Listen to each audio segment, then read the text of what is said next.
Auzubillahi minash-shaytanir-rajim. Bismillahir-rahmanir-rahim. This is Sayyid Ahmad Gilani.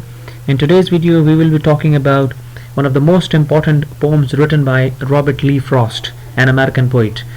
The name of the poem is The Road Not Taken. Robert Frost जो हैं वो एक American poet हैं जो कि मार्च 26, 1874 को पैदा हुए थे और उनकी डेथ जो है वो जनवरी 29, 1963 को हुई थी। इनकी काफ़ी जो पोम्स हैं वो फेमस हैं। एक जगह पे लोग जो हैं इनको विलियम वर्ड्सवर्थ के साथ ज़्यादा कंपेयर करते हैं। वर्ड्सवर्थ के साथ इनका कंपैरिजन का जो मकसद है वो ये है कि जो वर्ड्सवर्थ की पोइट्री है उसमें हमें नेचर बहुत ज़्यादा एक डोमिनेंट फीचर नज़र आता है। वर्ड्सवर्थ एक तरह की नेचर की वर्शिप करता है और इसीलिए उसकी अपनी एक फिलॉसफी है जिसको पैंथीइज्म कहते हैं। According to pantheism he believes that everything is God and God is everything. वो समझता है कि जो चीज़ें खुदा ने बनाई हैं उन चीज़ों के बीच में भी खुदा मौजूद है। लेकिन वर्ड्सवर्थ और रॉबर्ट फ्रॉस्ट की पोइट्री में ज़रा सा डिफरेंस यहाँ पर आ जाता है, बल्कि ज़्यादा डिफरेंस है कि इसकी पोइट्री में, रॉबर्ट फ्रॉस्ट की पोइट्री में भी नेचर है, लेकिन नेचर सिर्फ सेटिंग की हद तक है। सेटिंग का मतलब है एक जो प्लेस होती है जहाँ पे पोइट्री लिखी जाती है। तो रॉबर्ट फ्रॉस्ट की जो ज़्यादातर पोम्स हैं, जो पोइट्री हैं, उनकी जो सेटिंग है वो नेचर है, इसीलिए लोग जो है इनको कंपेयर करते हैं। खैर, इस वीडियो में आज हम रॉबर्ट फ्रॉस्ट की पोम का जिक्र करेंगे, द रोड नॉट टेकन। अब ये अपना एक्सपीरियंस शेयर करता है कि ये एक दफ़ा जंगल में जा रहा होता है और उसको जो है ऐसा उसके सामने एक मंजर आता है कि दो सड़कें जो हैं वो उसके सामने, मतलब एक तरह के दो रास्ते आ जाते हैं। एक सड़क जो है वो एक तरफ जा रही थी, दूसरी सड़क जो है वो दूसरी तरफ जा रही थी। ये सामने जो पिक्चर आपको नज़र आ रही है कुछ इस तरह का जो है वो मंजर उसके सामने आता है। तो यहाँ पर ये सोचता है कि उसे कौन से रास्ते पर जाना चाहिए। तो ये सारा एक्सपीरियंस जो है वो अपना इस पोइट्री में, इस पोम में, द रोड नॉट टेकन में हमारे साथ शेयर करेगा। लेकिन ये जो पिक्चर दिखाने का मकसद ये है कि आपके जहन में ये वाली इमेज जो है वो होनी चाहिए कि रॉबर्ट फ्रॉस्ट जो भी अभी अपनी आगे पोइट्री में बोलेगा या हमें बताएगा तो इन दो सड़कों को सामने रख के बताएगा। तो पोइट्री की तरफ चलते हैं। The road not taken. Two roads diverge in a yellow wood. दो सड़कें जो हैं वो येलो वुड का कहते हैं, वुड का मतलब है जंगल। दो सड़कें जो हैं वो डाइवर्ज मतलब अलग अलग दो हिस्सों में तकसीम हुई थी। इसको आप स्प्लिट भी कह सकते हैं। स्प्लिट, दो हिस्सों में तकसीम होना, जैसे मैंने अभी आपको पिक्चर में दिखाया कि दो सड़कें जो हैं वो स्प्लिट हुई थी, अलग अलग हुई थी। कहाँ पे? येलो वुड में, एक जर्द रंग का जंगल था उसमें। And sorry I could not travel both. यहाँ पे सॉरी का मतलब है अफसोस। वो कहता है कि मुझे अफसोस है कि मैं दोनों पर सफ़र नहीं कर सका। And be one traveller long I stood. और एक ट्रैवलर होने की हैसियत से, एक मुसाफिर होने की हैसियत से, लॉन्ग आई स्टूड, मैं वहाँ पर काफ़ी देर तक खड़ा रहा, मतलब सोचता रहा कि मुझे किस रास्ते पर चलना चाहिए। And look down one as far as I could. और रास्ते को जितना दूर तक मैं यहाँ खड़े खड़े जितना दूर तक देख सकता था, मैं देख रहा था कि ये कहाँ पे रास्ता जाता। To where it bent in the undergrowth. इसका मतलब ये है कि वो देखता रहा वहाँ खड़े होकर और ये वहाँ से दूर जितना देख सकता था कि ये जो सड़क है वो नीचे जाकर कहाँ पे, अंडरग्रोथ मतलब नीचे जाके कहाँ पे मुड़ी हुई है या झुकी हुई है, मतलब आगे टर्न किधर हुई है। Then took the other as just as fair. वो कहता है कि फिर काफ़ी सोचने के बाद जो है उसने टुक द अदर मतलब एक दूसरा रास्ता इख्तियार किया। इन दोनों में से दूसरा रास्ता, पहला रास्ता छोड़ के दूसरा रास्ता इख्तियार किया। एज जस्ट एज फेयर, जो कि उतना ही खूबसूरत था जितना कि पहले वाला, मतलब खूबसूरती में दोनों जो हैं वो इक्वल थे, उसमें कोई भी जो है कम खूबसूरत या एक रास्ता ज़्यादा खूबसूरत नहीं था। And having perhaps the better claim.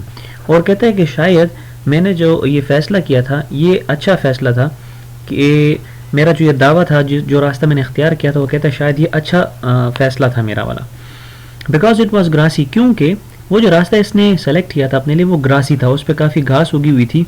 And wanted wear. अच्छा, अब ये वांटेड वेयर का मतलब है, ये यहाँ पे पर्सोनिफिकेशन है लेकिन लिटरेरी डिवाइस हम बाद में यूज़ करेंगे। वांटेड वेयर का मतलब है कि वो रास्ता बहुत कम लोगों ने यूज़ किया था। वांटेड वेयर का मतलब है वो चाहता था कि कोई उस पर सफ़र करे। Though as for that the passing there. और जितने भी लोग वहाँ से गुजरे हैं, जो गुजरने वाले हैं, had worn them really about the same. Had worn them मतलब उन पर चले हैं एक ही तरह के, अबाउट द सेम एक ही तरह के। फिर कहता है and both that morning equally ले। और उस सुबह, जिस सुबह ये वहाँ पर खड़ा हुआ था, देख रहा था, इक्वली ले का मतलब है ले मतलब पड़े होना या ज़मीन पर पड़ा होना। तो ये वहाँ पे दोनों रास्ते जो उसके सामने थे उसका कह रहा है कि दोनों रास्ते बिल्कुल इक्वल, बिल्कुल बराबर उसके सामने थे। In leaves no step had trodden black, जो वहाँ पत्ते गिरे हुए थे वो भी ट्रॉडन ब्लैक, मतलब ट्रेड कहते हैं किसी चीज़ के ऊपर चलने को, और जिन पत्तों के ऊपर ज़्यादा चला जाता है वो पत्ते जो हैं वो कीचड़ वगैरह लगने की वजह से ब्लैक भी हो जाते हैं, काले हो जाते हैं, ख़राब हो जाते हैं। तो कहते हैं वहाँ पे जो पत्ते गिरे हुए थे, no step had trodden black, तो उन वो पत्ते जो हैं वो इस बात का सबूत थे कि ज़्यादा लोग जो हैं वहाँ पर नहीं चले। Oh I kept the first for another day, और जो दूसरा रास्ता जो उसने छोड़ दिया था उसने कहा कि ये मैंने किसी और दिन के लिए छोड़ दिया, कि अगर दोबारा मेरा यहाँ पर आना हुआ तो वो जो रास्ता मैंने छोड़ा है फिर मैं उस पर सफ़र करूँगा।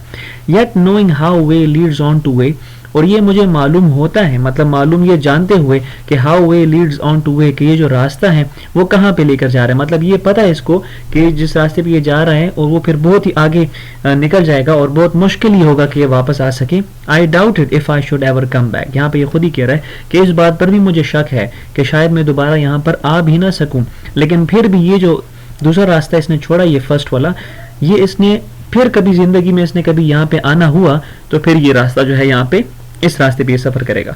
और लास्ट में कहता है कि I shall be telling this with a sigh, और अब यहाँ पे जो साय है, साय का मतलब है सुख का सांस लेना। अब यहाँ पे ये साय दो सेंस में यूज़ होता है। एक तो बंदा सुख का सांस जब लेता है तब भी साय यूज़ होता है, और ये जो साय है दूसरी कंडीशन में काफ़ी परेशानी की उसमें भी इस्तेमाल होता है, लेकिन यहाँ पे हम पॉजिटिव ही रखेंगे क्योंकि इस जो पोइट्री है उसमें कोई ऐसी बात नहीं है परेशानी वाली, कि परेशानी का जिक्र नहीं है। तो ये कहते हैं I shall be telling this with a sigh, मैं ये बड़े सुख के सांस लेते हुए या बड़े सुकून से ये बता रहा हूँगा, somewhere ages and ages hence, और कई साल बाद, मतलब कई सदियों बाद, कई साल बाद। अब यहाँ पे एक चीज़ एक्सजरेट की गई, यहाँ का ये मतलब है कि कई साल बाद ये मैं अपनी जो ये एक्सपीरियंस है वो मैं बड़े सुकून के साथ बैठ के सुना रहा हूँगा कि two roads diverge in a wood and I, कि जंगल में दो जो सड़कें थी वो दो हिस्सों में तकसीम हुई थी, और मैं I took the one less travelled by, और मैंने वो सड़क या वो रास्ता मुंतखब किया या अपने लिए उस रास्ते का इंतखाब किया कि जिस पर कम सफ़र किया गया था, and that has made all the difference, और यही एक डिफरेंस मुझे उसमें से नज़र आया कि ऐसा जो रास्ता जो मैंने अडॉप्ट किया या मैंने जो सेलेक्ट किया, और सिर्फ फ़र्क ये था कि वो रास्ता जो है वो बहुत कम लोगों ने उस पर सफ़र किया था। तो यही जो है वो रॉबर्ट फ्रॉस्ट अपनी इस पोइट्री में कहना चाह रहा है। और ज़िंदगी में जो हम चॉइसेस हमारे सामने जब आती है, जब हमें फेस करना पड़ता है, तो उन चॉइसेस में हमें कभी एक का इंतखाब जो है वो करना पड़ता है। और ये सारा जो इसका हिडन मीनिंग था वो भी हमने देखा, इसकी सारी जो लिटरल मीनिंग थी वो भी हमने देखी। अब हम इसकी लिटरल डिवाइस की तरफ जाते हैं, लेकिन उससे पहले हम इसकी जो राइमिंग स्कीम है उस पर बात करेंगे। इसकी राइमिंग स्कीम पहले देख लेते हैं। हमारे पास फर्स्ट साउंड यहाँ पे वुड है, तो इसको हम ए से डिनोट करेंगे। उसके बाद सेकंड हमारे पास बोथ है, तो ये बी, और फिर हमारे पास स्टूड है, तो ये ए हो जाएगा। यहाँ पर कुड है हमारे पास, ये भी ए हो जाएगा, और ये अंडरग्रोथ है तो ये बी हो जाएगा। इस तरह हमारे पास फर्स्ट स्टैंजा की राइमिंग स्कीम जो है वो ए बी हो जाएगी। सेकंड स्टैंजा में हमारे पास यहाँ पे फेयर है, तो ये हमारे पास सी हो जाएगा। फिर क्लेम है तो ये डी हो जाएगा हमारे पास। फिर वेयर है तो ये भी फेयर से मिलता है, सी हो जाएगा। और फिर इसके बाद देयर है, देयर भी सी हो जाएगा। सेम जो है वो डी हो जाएगा, सेम और कम। तो ये हमारे पास राइमिंग स्कीम सेकंड स्टैंजा की। थर्ड हमारे पास ले है, तो ले हमारे पास फिर यहाँ पे ई हो जाएगा। इसी तरह ब्लैक है वो हो जाएगा एफ। ले और डे मिलता है तो इस तरह ये हो जाएगा ई। वे भी इसके साथ मिलता है, ये भी ई हो जाएगा। और आखिर में बैक है, ये हमारे पास एफ हो जाएगा। तो ये इसकी राइमिंग स्कीम हो जाएगी। लास्ट में हमारे पास साई है, तो इसको हम न्यू साउंड है इसको जी के साथ डिनोट करेंगे। हैंड्स है तो हैंड्स जो है हमारे पास एच आ जाएगा। आई जो है साई और आई मिलता है, ये भी जी हो जाएगा। बाय भी मिलता है, ये भी जी हो जाएगा। डिफरेंस और हैंड्स मिलते हैं तो ये हो जाएगा जी। तो ये इसकी राइमिंग स्कीम है जो कि हमने यहाँ पे निकाली। और अब इसकी लिटरेरी डिवाइस की तरफ जाते हैं। सबसे पहली इसके जो टाइटल है द रोड नॉट टेकन, इसमें जो रोड है ये जो आपको नज़र आ रहा है ये मेटाफर है। मेटाफर है क्योंकि ये जो दो सड़कें गई हुई हैं ये कंपैरिजन है ज़िंदगी की चॉइस का। तो ये जो रोड है ये कंपैरिजन किया गया चॉइस के साथ, तो ये मेटाफर है, यहाँ पे मेटाफर का रोल प्ले कर रहा है।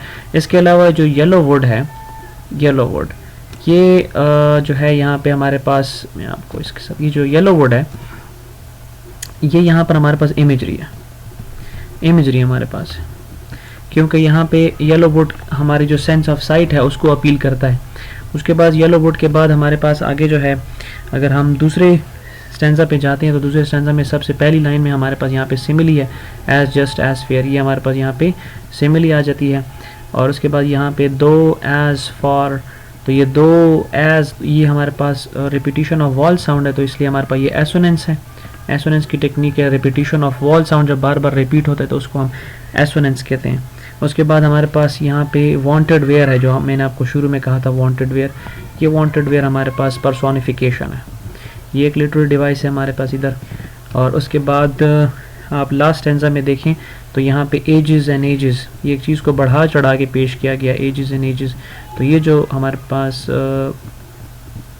इसको हाइपरबली कहते हैं। हाइपरबली ऐसी लिटरेरी डिवाइस है कि जो एक चीज़ को बढ़ा चढ़ा के पेश की जाती है, यहाँ पे इसको हाइपरबली कहेंगे। और इसी सेंटेंस में जो एजेस एंड एजेस, तो यहाँ पे एक जो साउंड है वो भी रिपीट हो रही है, वॉल साउंड है, तो यहाँ पर ये एसोनेंस की लिटरेरी डिवाइस भी यूज़ हुई है।